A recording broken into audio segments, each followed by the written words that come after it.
Israeli delegation leaves Cairo after receiving Hamas response to ceasefire proposal.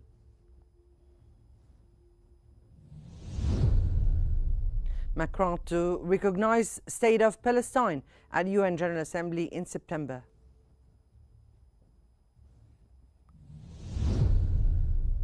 And Iran and European troika resume nuclear talks in Istanbul.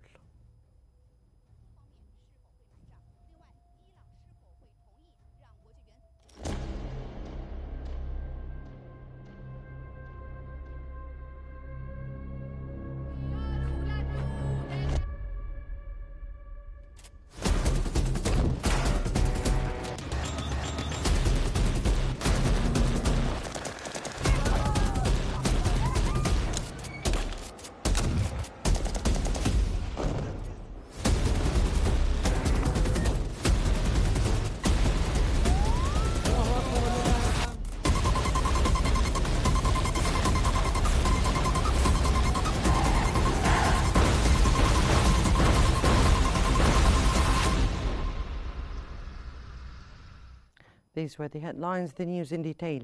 An Egyptian source said the Israeli delegation has left Cairo after receiving Hamas response to the proposed Gaza ceasefire. According to Al Qahira News channel, the Israeli team departed following the delivery of Hamas' position on the ceasefire plan. The Egyptian source added that talks are expected to resume next week once the proposal has been fully reviewed by the mediators and the relevant parties.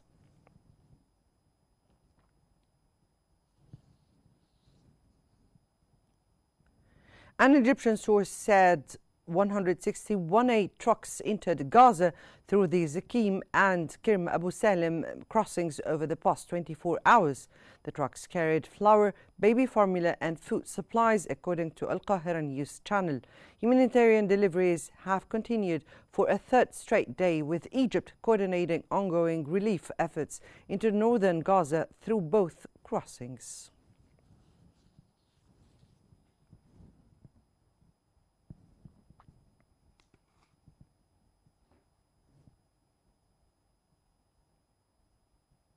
Egypt continues to reaffirm its unwavering support for the Palestinian cause, standing firmly by the rights of the Palestinian people amid ongoing challenges. As part of its humanitarian role, Cairo is intensifying efforts to deliver urgent aid into Gaza, working around the clock to ease the suffering of civilians caught in the conflict.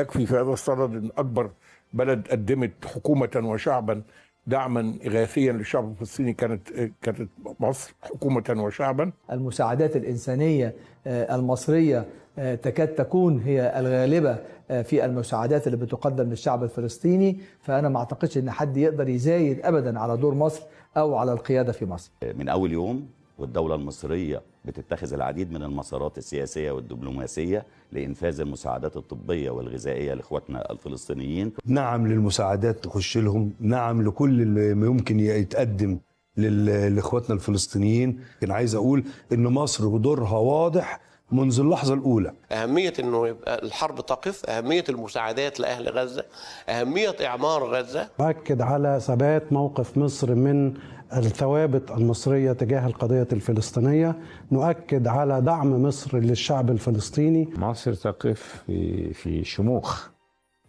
صامدة، موقف صعب مكلف بالتأكيد، ولكن أعتقد أن التاريخ سوف يثمن هذا الموقف. بشكل واضح القضية الفلسطينية هي قضية الشعب المصري، هي قضية واحدة، هي قضية إنسانية، قضية حق تاريخي، قضية حرية، وبالتالي موقف مصر هو موقف الشريف دائما، هو موقف اللي دايما منحاز للإنسانية والمعايير الإنسانية والعدالة الإنسانية. وإحنا لازم نقوم مع بعض بتكاتف مع الدولة بلا تراجع، وما يبقاش عندنا أي نوع من القلق، لأن فعلا مصر يعني محمية. مصر طول عمرها في ظهر القضية، في ظهر الفلسطينيين، في قدرة الفلسطينيين على الثبات ودعمهم في الصمود. رافضين أن ينال الشعب الفلسطيني الظلم والعدوان والقهر. الدعم الكبير ومساندة الفلسطينيين وإعادة إعمار غزة.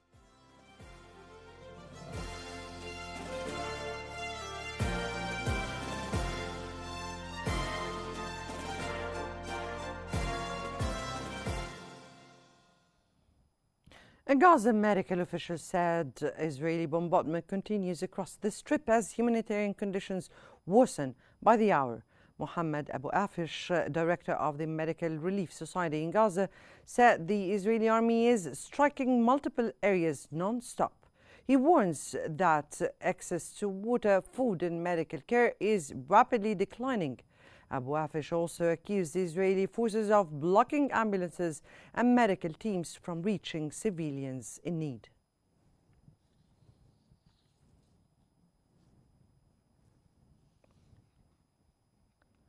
The Freedom Flotilla Coalition said contact has been re-established with the Handala ship en route to Gaza from Italy. The coalition reported a nearly 2-hour communication blackout with the vessel, which is part of an effort to break the Israeli blockade on Gaza. In a post on its Telegram account, the group confirmed the ship is safe and continuing its mission. Handala is currently around 349 nautical miles from Gaza.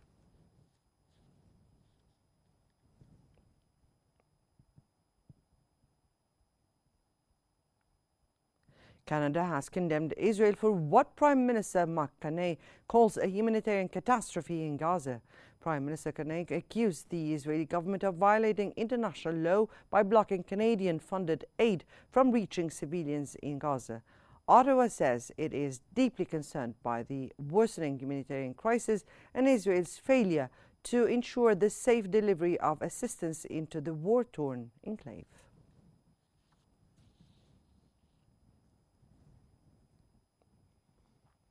Palestinian media said 7 people were killed in Israeli strikes targeting displaced civilians and aid seekers across Gaza. In the latest strike, 2 Palestinians were killed and 3 injured in Az-Zaytun, southeast of Gaza City. Earlier, another person was shot dead by Israeli forces while waiting for aid north of Rafah. The attacks reportedly hit tents sheltering displaced families and civilians gathering, leaving several wounded.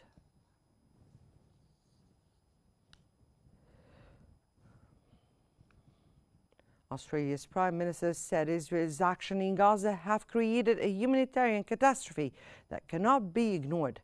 Prime Minister Anthony Albanese urged all efforts to protect innocent lives and end the suffering in Gaza.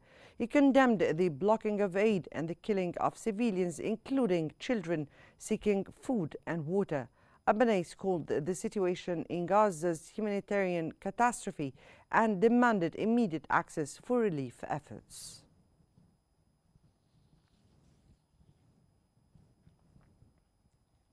The United Nations has warned that Israel is committing genocide in its most horrific forms in the Gaza Strip.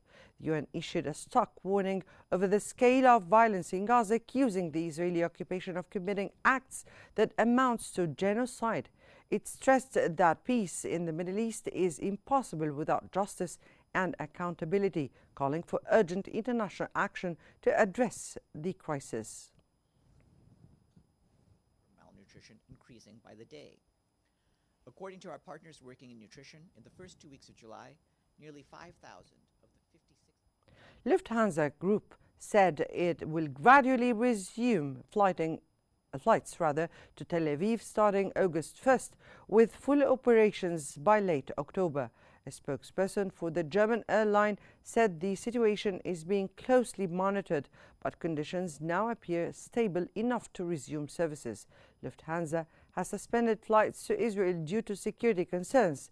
The company plans to a phased return, aiming for a full flight schedule by the end of October.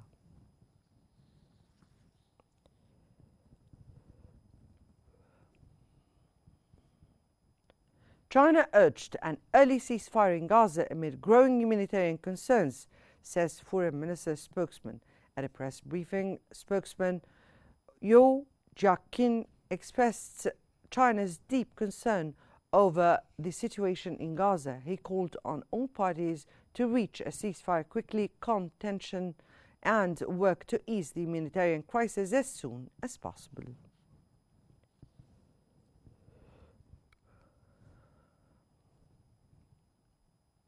For more analysis, we now move to Hani Saif in our newsroom. To you, Hani. Thank you, Muna. Ladies and gentlemen, we're now joined from Cairo by the international affairs expert, Dr. Mohammed Osman. Dr. Osman, welcome to Q News. Sir, how significant is the continuous Egyptian role in mediating ceasefire talks and delivering humanitarian aid to Gaza since day one, really? Thank you for having me, Hani. Since the beginning of this war, Egypt has demonstrated a very stern commitment to the stopping of the war of aggression Israel has been waging on the Palestinian people in Gaza. Basically, it has been a war of annihilation over the past 20 plus months. Egypt also focused on facilitating the entry of humanitarian aid. That's the humanitarian dimension of Egypt's stance and interaction and response to the Gaza crisis, and played the central role actually in facilitating the entry of humanitarian aid and in supplying humanitarian aid to the beleaguered population of the Gaza Strip. Over 80% of the humanitarian aid that entered Gaza was actually Egyptian, provided by either the Egyptian government or Egyptian civil society or Egyptian individuals even. As for the political and diplomatic dimension, Egypt has been gathering support and mustering support for the Palestinian cause globally. Support for a ceasefire, support for the enactment of the two-state solution and the resumption of the peace process, support for opposing the settlement movement in the West Bank and the attempts to ethnically cleanse the Gaza Strip of its indigenous Palestinian inhabitants.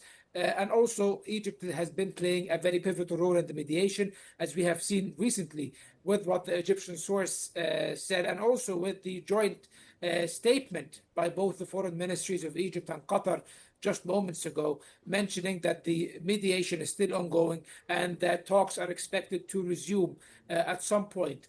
This shows that Egypt and the Palestinians and the Arab stakeholders in general are committed to the settlement of the to reaching a ceasefire within the next few days.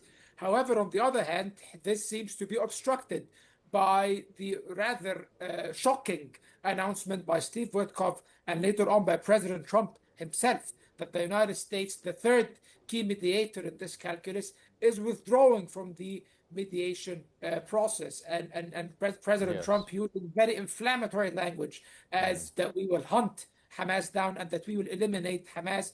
So this really obstructs Egyptian and Arab efforts very starkly.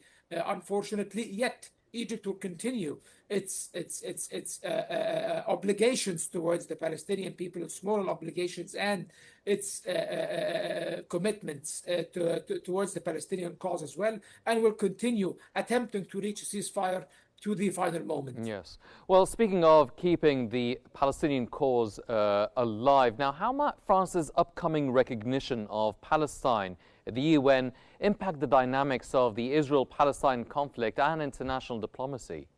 It will have a very significant symbolism. France has been pledging in some capacity since, I think, 2015 or 2016 to recognize Palestine, yet this promise never materialized. However, after President Macron visited Cairo in the midst of this ongoing genocidal war in Gaza, and Egypt showed Macron the true impact of this war, the Egyptian leadership, President Abdel Fattah al-Sisi, escorted President Macron to Al Arish near the Gaza border to see for himself the dire conditions of the injured Palestinian children who are receiving treatment in Egyptian hospitals, and also to see the thousands upon thousands of trucks that are lining up before the border, unable to enter because of Israel's blockade on Gaza. So I think that Egypt played a pivotal role in lobbying the French pledge for recognition, and now it seems that France is taking a concrete action. We have a date which is next September, where France is supposed to announce its official recognition of the state of Palestine.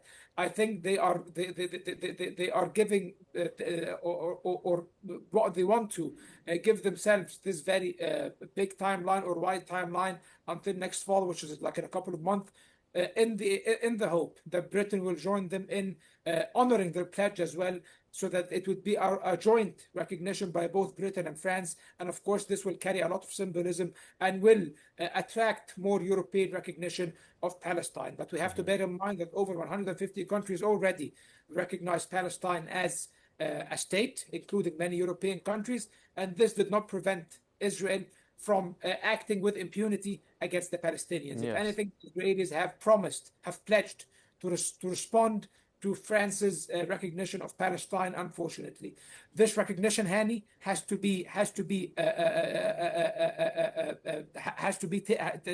take place along with concrete punitive actions by the Europeans against the Israelis if they seek to achieve any concrete results. Mm-hmm. Dr. Osman, you've mentioned the impact of the war on the people of Gaza. What are the humanitarian consequences of the ongoing Israeli bombardment in Gaza, especially regarding access to essential services? Catastrophic. Essential services are basically almost non-existent. Over 80% of the Gaza Strip's infrastructure has been obliterated by this war. Homes, hospitals, sewage facilities, water facilities, you name it, water treatment facilities, you name it. The Strip has been deprived of the basic means of life for the past few months, and it's also under a blockade where now, just yesterday, aid started trickling back in under immense international pressure, led by countries such as Egypt, and now they are allowing fairly small quantities of aid in. The Gaza Strip needs on a daily basis about 500 trucks to maintain the basic needs of sustenance of the Gaza populace. Of course, the number that is entering now is way below that, and of course the human cost is huge. We are speaking about 60,000 people confirmed fatalities. Probably the numbers are more than double this actual number in terms of numbers of fatalities, about 130,000 or 140,000 injured, including many disabled. About 90% of the Gaza Strip has been displaced. It is a textbook humanitarian catastrophe. If you want to see what genocide looks like, Hani, just take a look at the Gaza Strip. It is the first genocide that has been being broadcasted on live TV for over 20 months. Yes. Well, can you explain the significance of efforts like the Handela ship attempting to break the Israeli blockade, and how might this affect the situation on the ground? It won't. It won't. Let's be serious about our assessments here, because there was 2 attempts before to reach the Gaza Strip through such flotillas. The first one was actually targeted by a drone, if you remember. Near the coast of Malta. As brazen as this action was, but it did not deter the Israelis, and they did carry it out without any remorse or any fear of any consequence. The second one, they actually seized the ship, arrested the activists, and then deported them back to their countries after confiscating their belongings, which of course it is something that it is supposed to embarrass Israel, but Israel doesn't care. Israel is committing genocide on air, as we've just mentioned. They are killing children and boasting about it, so they don't care really about these very symbolic and noble gestures, I do believe. However, they are of no consequence and of no effect whatsoever. If those and Handala, that if the ship manages to reach the vicinity of the territorial waters of Palestine, Gazan territorial waters, probably they will be seized by the Israeli army of occupation again, unfortunately. I think that these gestures, as noble as they are, they lack any lasting effect. From Cairo, Mohammed Osman, the international affairs expert. Dr. Osman, thank you very much for joining us here on Qnews. Thank you. Ladies and gentlemen, now we go back to Muna in our studio. Muna. Thank you so much, Hani, for the analysis. And back to our bulletin. And French President Emmanuel Macron announced France will recognize the state of Palestine during the UN General Assembly session in September. On his official platform X account, Macron said the move reflects France's commitment to a just and lasting peace in the Middle East. He stressed the importance of establishing a viable Palestinian state that can contribute to regional security.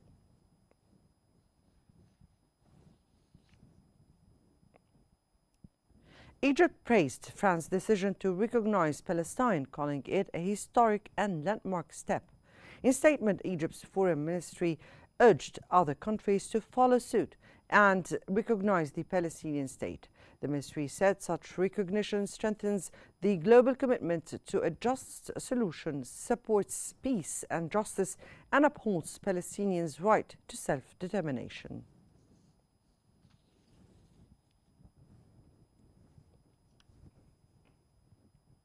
Saudi Arabia welcomed France's decision to recognize Palestine, calling it a historic step supporting Palestinian independence.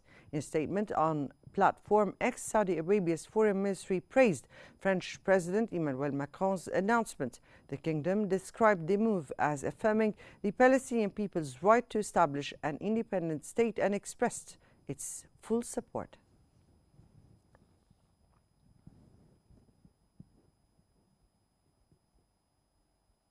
Palestinian President Mahmoud Abbas welcomed the message from French President Emmanuel Macron, in which he confirmed that France will recognize the state of Palestine during the upcoming UN General Assembly session in September. Abbas expressed his appreciation for what he called a brave step that will contribute to establishing peace based on the two-state solution in accordance with international legitimacy and international law.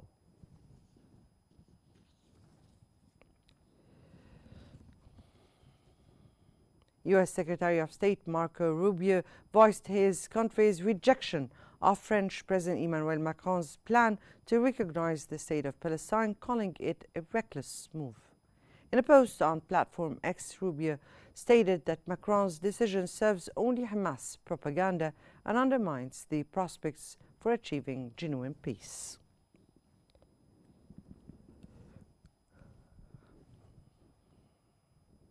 Hamas described French President Emmanuel Macron's decision to recognize the state of Palestine as a positive step towards achieving justice and the Palestinian people's right to self-determination. In an official statement, the movement called on other European countries to follow France's lead, reaffirming its commitment to the establishment of a sovereign Palestinian state with Jerusalem as its capital.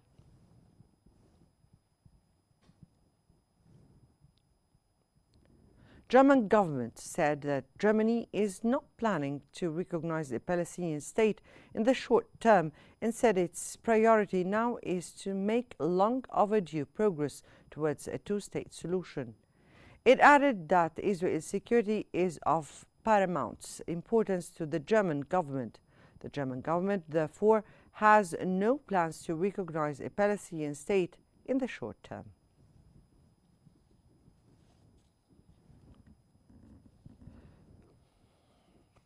Syria, the United States and France said in a joint statement that they had agreed to engage quickly on efforts to ensure success of Syria's transition, unity and territorial integrity.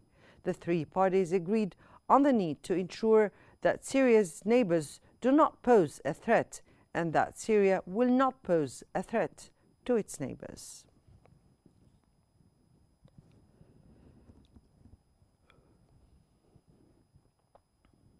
A Lebanese man was killed this afternoon in an Israeli drone strike targeting a vehicle in the town of Barashit in southern Lebanon. In a related development, a Lebanese security source reported that an Israeli bulldozer was carrying out excavation and fortification work for a Merkava tank position outside the Ruaysat al-Alam outpost in the Kafr Shuba Heights.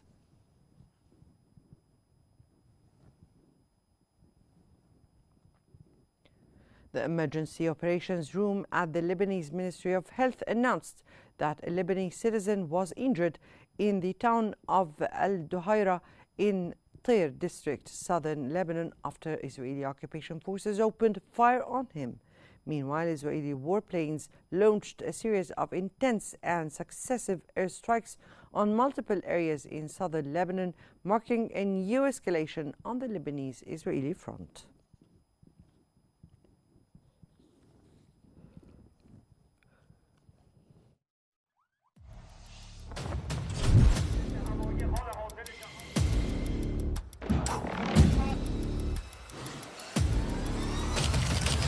We're trying to make a deal so that there's no destruction and death.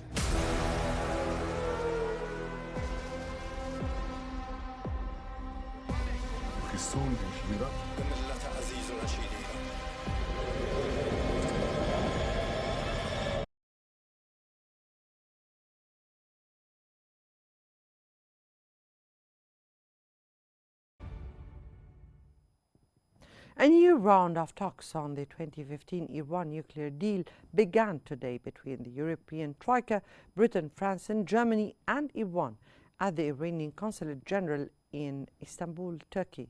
According to Iran's Tasnim news agency, the Iranian delegation is led by Deputy Foreign Ministers Majid Takht Ravanchi and Qasem Garibabadi. The negotiations, held at the request of the European parties, are taking place behind closed doors and away from media coverage amid an atmosphere of anticipation.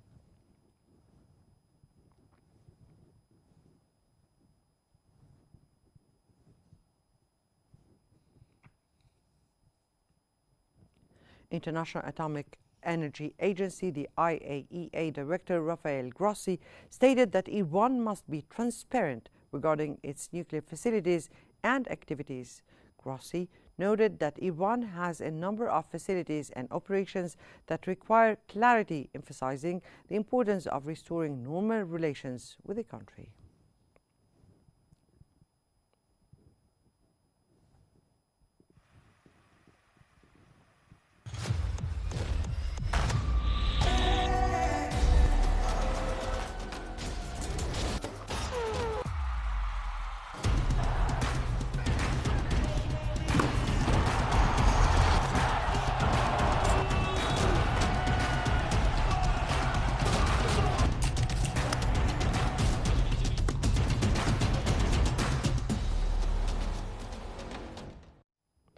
Emma Raducanu defeated four-time Grand Slam champion Naomi Osaka 6-4, 6-2 in their first ever meeting to advance to the quarterfinals of the Washington Open.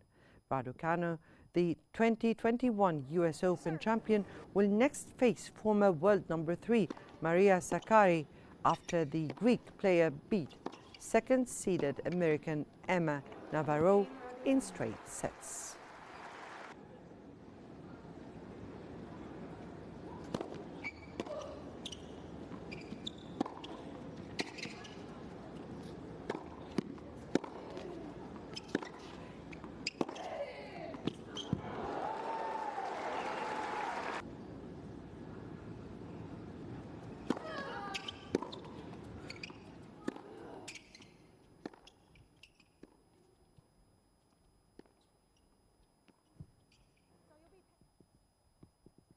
Formula One leader Oscar Piastri showed impressive speed in sole practice for the Belgian Grand Prix on Friday, with Max Verstappen starting Red Bull's new era by denying champions McLaren the 1-2.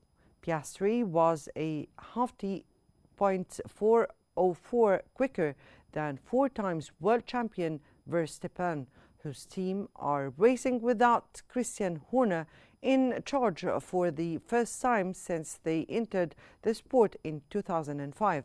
McLaren's Lando Norris was third on the timesheet, 0.504 off the pace, and with work to do if he is to reduce Piastri's 8 points lead.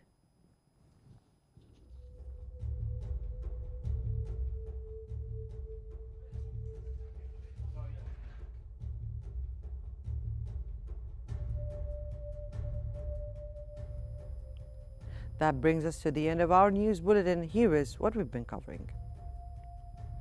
Israeli delegation leaves Cairo after receiving Hamas response to ceasefire proposal. Macron to recognize state of Palestine at UN General Assembly in September. And Iran and European troika resume nuclear talks in Istanbul. This concludes our news bulletin for the hour. Don't forget to follow Q News on YouTube, Facebook, X, Instagram, and TikTok at QNews EGY to stay informed. Many thanks for watching and good night.